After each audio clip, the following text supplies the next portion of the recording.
हमारी संवैधानिक राज्य व्यवस्था के अंतर्गत चल रहे लोकसभा चुनाव 2024 के चुनाव प्रचार के क्रम में मैं ठाकुर प्रकाश सिंह आपके गांव में आपसे अनुनय विनय निवेदन प्रार्थना करने आया हूं। मैं आपको आपके उस इतिहास का बोध कराने आया हूं जिसको वो जब आपको याद आता है, जब आपको ध्यान होता है तो वो इतिहास का घटनाक्रम आपके हृदय में कांटे की तरह चुभता है। मैं ध्यान दिलाना चाहता हूं प्रथम स्वातंत्र वीर प्रातः स्मरणीय महाराणा प्रताप का, जिन्होंने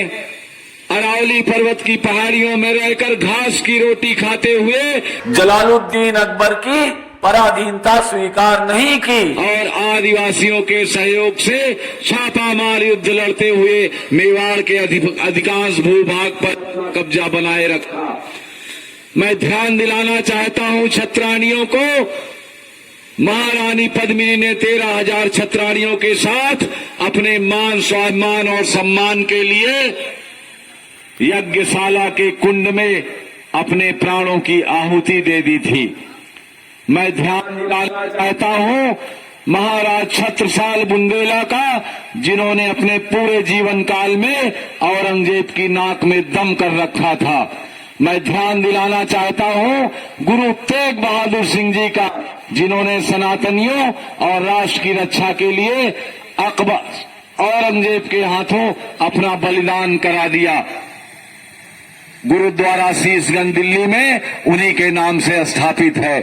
मैं ध्यान दिलाना चाहता हूं आपका गुरु गोविंद सिंह जी के दोनों छोटे साहेबजादों, जिनको दीवाल में औरंगजेब ने चुनवा दिया था, उनका बदला लेने के लिए सरहिंद के नवाब को हाथी से घसीटते हुए दिल्ली ले जाने वाले वीर बंदा बहादुर का, जो बाद में औरंगजेब के हाथों गिरफ्तार कर लिए गए और जिनको गर्म तवे पर बैठाकर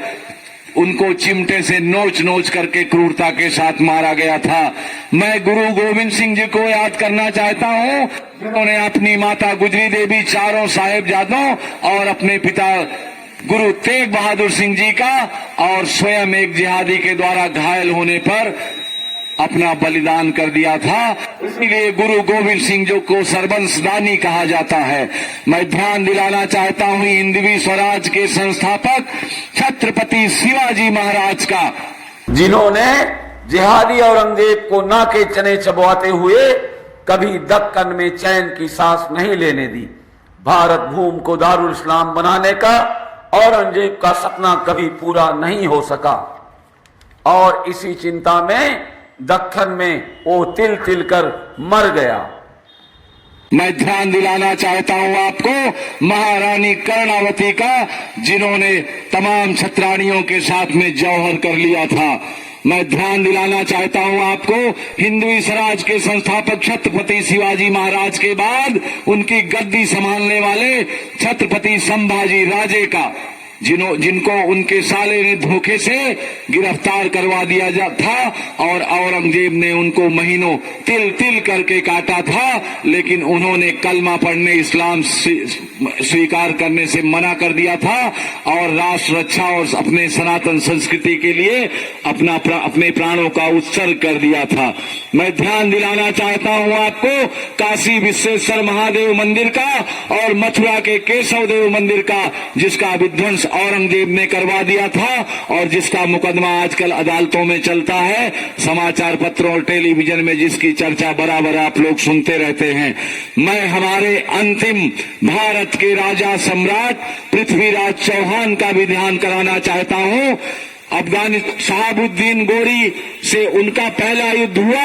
शहाबुद्दीन गोरी परास्त हुआ, पृथ्वीराज चौहान ने उसको क्षमा कर दिया, लेकिन 1 साल के भीतर जब वो दोबारा युद्ध करने आया, भारत के दुर्भाग्य से पृथ्वीराज चौहान परास्त हुए, उनकी आंख फोड़ी गई, लाखों स्त्रियां और बेटियां हमारी माले गनीमत के रूप में लूट ली गई और उनको अफगानिस्तान ले जाया गया, जहां पर पृथ्वीराज चौहान को कत्ल कर दिया गया और हमारी बेटियों को 2-2 दीनार में बेचा गया। अंत में मैं आपको ध्यान दिलाना चाहता हूं बाबर का और बाबर के सेनापति द्वारा हमारे ईस्ट भारत की सभ्यता के आधार राजा रामचंद्र के जन्मभूमि के मंदिर को ध्वस्त करके बाबरी मस्जिद बना देने का मैं ध्यान दिलाना चाहता हूं। 1990 में जब स्वर्गीय मुख्यमंत्री मुलायम सिंह जी उत्तर प्रदेश की सत्ता पर बैठे थे,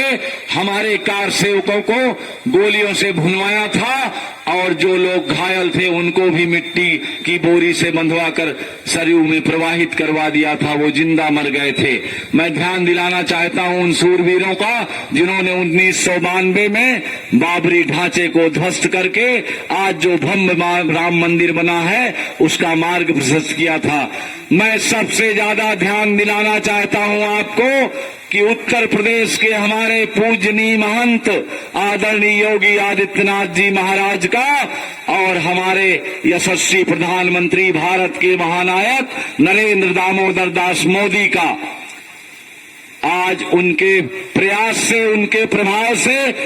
528 सालों और लाखों सनातनियों के बलिदान के पश्चात भव्य और दिव्य राम मंदिर खड़ा हो रहा है, जिसमें भगवान राम मंदिर के विग्रह की स्थापना 22 जनवरी को हुई थी, जिसका उत्सव आपने भी अपने घर में मनाया था।